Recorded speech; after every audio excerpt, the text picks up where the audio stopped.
সাংসদ ৰকিবুল হুছেইনৰ পুত্ৰ তানজিল হুছেইন সামগ্ৰীত কংগ্ৰেছৰ প্ৰাৰ্থী হ'ব বুলি চৰ্চা চলাওঁতে আজি 2 শতাধিক লোকে যোগদান কৰিলে AIDF-ত। যোৱা উপনিৰ্বাচনৰ পৰাজিত প্ৰাৰ্থী তানজিলৰ নাম ঘোষণা কৰিলে সামগ্ৰীত যে কংগ্ৰেছ গভীৰ সংকটত পৰিব তাৰেই ইংগিত পোৱা গ'ল। ভকতগাঁও আমতলা আয়োজন কৰা এখন সভাত গৰাজান ব্লক কমিটিৰ অন্তৰ্গত ভকতগাঁও আঞ্চলিক কমিটিৰ উদ্যোগত আয়োজন কৰা সভাত প্ৰাক্তন বিধায়ক আব্দুল আজিজ, AIDF-ৰ কেন্দ্ৰীয় কমিটিৰ সম্পাদক চম্পক কলিতা বিপুল সম্বৰ্ধনা জ্ঞাপন কৰা হয়। সভাখনত নগাঁও জিলা AIDF-ৰ সাধাৰণ সম্পাদক শ্বাহজাহান আলী আহমেদৰ সভাপতিত্বত ভাষণ প্ৰসংগত বিগত 15 বছৰীয়া কংগ্ৰেছৰ শাসনকালত সংখ্যালঘুক কৰা বঞ্চনাৰ বাবে ক্ৰোধৰ সমালোচনা কৰে। AIDF-ৰ কেন্দ্ৰীয় নেতা চম্পক কলিতাই ভাষণ প্ৰসংগত সামগ্ৰীত আব্দুল আজিজৰ যোগদানৰ দলটোৰ AIDF-ৰ কেন্দ্ৰীয় নেতা চম্পক কলিতাই ভাষণ প্ৰসংগত সামগ্ৰীত আব্দুল আজিজৰ যোগদানে দলটোৰ ভেটি মজবুত কৰা বুলি দাবী কৰে। প্ৰাক্তন বিধায়ক আজিজে ভাষণ প্ৰসংগত মুখ্যমন্ত্ৰী ডক্টৰ হিমন্ত বিশ্ব শৰ্মাকো সমালোচনাৰে ঠকা কৰি মন্তব্য কৰে যে মিয়া কোজৰ অথবা ব্ৰহ্মদেশৰ পৰা অসমলৈ প্ৰব্ৰজন কৰা নাই। আমাক অধিভুক্ত ব্ৰিটিছ ইণ্ডিয়াৰ পূৰ্ব প্ৰাক্তৰ পৰা খেতি-বাতি কৰিবলৈ অনা হৈছিল বুলি আজিজে দাবী কৰে। চাওক, মই কৈছো প্ৰথমে হ'ল ভূপেন বৰাই হক আদায় কৰি দিছে। ভূপেন বৰাই আজি পদত্যাগ কৰি পেলাই যিটো মন্তব্য কৰিছে কি স্বাভিমানী অসমীয়াই কংগ্ৰেছত থাকিব নোৱাৰে, এইটো কথা কৈ ভূপেন বৰাই হিমন্ত বিশ্ব শৰ্মাৰ হকটো আদায় কৰিছে। আৰু তাৰপিছত আমি দেখিছো নাটক হৈছে জিতেন্দ্ৰ সিং, গৌৰৱ গগৈ, প্ৰদ্যুৎ বৰদলৈ আদি কৰি ৰকিবুল হুছেইনক বাদ দি অসমৰ চব টোটেল কংগ্ৰেছ ভূপেন বৰাৰ ঘৰত। আৰু ভূপেন বৰাই শেহতীয়াকে বোলে এতিয়া কৈছে মই পদত্যাগ পত্ৰ উদ্ধ কৰিছো। যি হওক, তেওঁ যিটো কৰিবলগীয়া আছে কাম কৰি দিছে। কালি পৰহিলৈ ইলেকশ্যন কমিশ্যনৰ বৈঠক আছে, কালি পৰহিলৈ ইলেকশ্যনৰ ডেট ঘোষণা হ'ব। আজিৰ তাৰিখত তেওঁ দিব লগা মেছেজটো দি দিছে আৰু হক আদায় কৰি দিছে। ৰকিবুল হুছেইনক আপোনাৰ কংগ্ৰেছৰ পৰা এগুৰিয়া কৰিব নেকি? সেইটোৱেইটো কৈছো, যিটো মেছেজ দিব লাগে ভূপেন বৰাই দি দিছে। আৰু এটা ভূপেন বৰাৰ হিমন্ত বিশ্ব শৰ্মাৰ স্ক্ৰিপ্টেড এজন ভূপেন বৰাৰ এটা কথাত গোটেই কংগ্ৰেছে গৈ পেলাই ঘৰত গৈ ভূপেন বৰাৰ ভৰিত পৰিছে। আৰু চবতকে তাৎপৰ্যপূৰ্ণ হাঁহি উঠা কথাটো হ'ল গেৰাণ্টি লয় অখিল গগৈয়ে গেৰাণ্টি লৈছে ভূপেন বৰাক যাব নিদিওঁ নহয়, আকৌ লৈ আহিম। আজি 140 বছৰ পুৰণা কংগ্ৰেছ পাৰ্টিৰ গেৰাণ্টাৰ হবলগীয়া হৈছে এজন নিৰ্দলীয় বিধায়ক অখিল গগৈ। ইয়াতকে আৰু পুতৌজনক অৱস্থা কংগ্ৰেছৰ কি হব?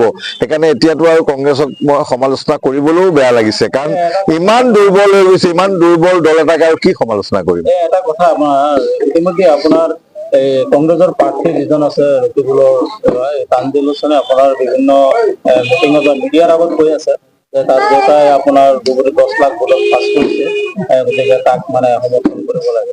এই সম্পৰ্কে আপুনি কি? চাওক, মই আপোনাক কওঁ, মই তেওঁ 10 লাখ ভোটত পাছ কৰা কথাটো তেওঁৰ পুত্ৰই বা যোনেই কওক, মই এইটো কথা নকওঁ। সেইটো এটা বেলেগ ব্যতিক্ৰমী এটা ৰাজনৈতিক কথা আছিল।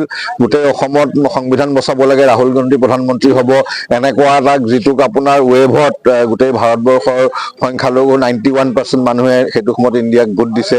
কিন্তু এইটোতো হ'ব নোৱাৰে কি মোৰ দেউতা 5 বাৰৰ MLA, মোৰ ককা 2 বাৰৰ MLA, মোৰ দেউতা ককাই গোটেই জাতিটোক লুটি পুটি খালে, জাতিটোৰ কাৰণে একো নকৰিলে আৰু মোক ভোট দিয়া, এইটোহে ক'ব লাগে। তেওঁ যোগ্যতাৰ ওপৰত ক'ব লাগে। তেওঁ এইটো ক'ব লাগে কি কংগ্ৰেছে যোৱা 58 বছৰ ৰাজত্ব কৰি এই চামগুৰি এতিয়া বৰ্তমান 95+% মিয়া মুছলমানৰ।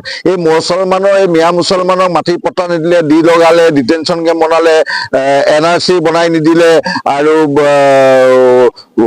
চাকৰি বাকৰি নিদিলে। এই অসম আন্দোলনত 11,000 মুছলমান শ্বহীদ হ'ল, তাৰ এজনো আজিলৈকে দোষী সাব্যস্ত কৰিব নোৱাৰিলে। এই গোটেইখিনি কথা আমি কংগ্ৰেছে, আমাৰ দলে কৰিছে, সেইকাৰণে মোক ভোট দিয়ক, এইটোহে ক'ব লাগে। আজি আপোনাৰ সংবাদ মাধ্যমত ওলাইছে, প্ৰচাৰ হৈছে অসমৰ আগশাৰী সংবাদ মাধ্যমত যে লয়াৰ আছামত আপোনাৰ হাজাৰ মানুহ আপোনালোকৰ AIDF-ত আহি যোগদান কৰি আছে, AIDF-ৰ উত্থান হৈছে। আৰু মধ্য অসমত আপুনি নগাঁও জিলাত যিহেতু কেইবাটাও সমষ্টিৰ চাৰ্জত আছে, নগাঁও জিলাত কেনেকুৱা হৈছে? চাওক, মই আপোনাক কওঁ, এই মুহূৰ্তত অসমত যিটো ছেকেণ্ড পাৰ্টি হ'ল UDF। আমাৰ মানে অহা দিনত অসমত আমি বেছি কৰি লাভ নাই, আমি 30-32টা চিটত আমি নিৰ্বাচন খেলিম। কিন্তু ইতিমধ্যে ডাঙৰ ডাঙৰ ৰাষ্ট্ৰীয় আন্তঃৰাষ্ট্ৰীয় চাৰ্ভে আহিছে, একেবাৰে কমেও 26টাৰ পৰা আমাৰ টেলি আৰম্ভ হ'ব, 26-27টা চিট আমি পাম বুলি কৈছে। সেইকাৰণে উজনি অসম, মধ্য অসম, উত্তৰ অসম এই গোটেইখিনিতে আজি UDF-লৈ হাজাৰ হাজাৰ লোক আহি আছে। নগাঁৱত আপোনাৰ মই নগাঁও লোকসভা যদি কওঁ, মই যিহেতু নগাঁও লোকসভাৰ ইনচাৰ্জ, চামগুৰি, ৰূপহী, ধিং, লাহৰীঘাট এই 4টা সমষ্টি নগাঁও লোকসভাত আমি নিশ্চিতভাৱে জিকি আছো। আৰু তাৎপৰ্যপূৰ্ণ কথাটো হ'ল ৰহাত আমি 2006 চনতে তাত MLA জিকিছো। ৰহা এটা আমাৰ গুৰুত্বপূৰ্ণ চিট, তাত এটা আমাৰ ভাল অৰ্গেনাইজেশ্যন আছে। আৰু ইভেন বৰহমপুৰ, কাজিৰঙা লোকসভাত বৰহমপুৰত আমাৰ 75-80 হাজাৰ ভোট পোৱাৰ এটা অৰ্গেনাইজ ব্যৱস্থা আছে। আৰু বৰহমপুৰ চিটটো আমাৰ A চিট, চামগুৰি, ৰূপহী, ধিং আৰু আপোনাৰ লাহৰীঘাট এই 4টা হ'ল A+, বিনাকান্দি A+, ৰহা আৰু বৰহমপুৰ আমাৰ A চিট। সেইকাৰণে আমাৰ এই দক্ষিণ ফালে, মধ্য অসম দক্ষিণ ফালে আমি 5টা নিশ্চিতভাৱে জিকিম। আৰু 2টা চিটত এতিয়া আমাৰ কেন্দ্ৰীয় নেতৃত্বই চিন্তা চৰ্চা কৰি আছে। এই 2টা চিটতো আমাৰ মানে যথেষ্ট আশা আছে। আমাৰ কেন্দ্ৰীয় নেতৃত্বই এইটো লৈ আলোচনা কৰি আছে, কাৰণ সমষ্টিৰ পৰা ডিমাণ্ড গৈ আছে কি ৰহা আৰু বৰহমপুৰতো যিহেতু আমাৰ 70-80 হাজাৰ ভোট পোৱাৰ এটা ব্যৱস্থা আছে। ৰহাত আমি আগতে ইলেকশ্যন জিকি থৈছো, ডিলিমিটেশ্যনৰ পিছত বৰহমপুৰতো তেনেকুৱা এটা ডেম'গ্ৰাফিক পেটাৰ্ণ হৈছে। সেইকাৰণে সমষ্টিৰ পৰা বিভিন্ন সংগঠনৰ লোকসকলে আমাক ডিমাণ্ড দি আছে, অন্যান্য বেলেগ মানুহ আমাক ডিমাণ্ড দি আছে। সেইকাৰণে এইটো আমাৰ কেন্দ্ৰীয় নেতৃবৰ্গই ৰহা আৰু বৰহমপুৰটো বিবেচনাত ৰাখিছে।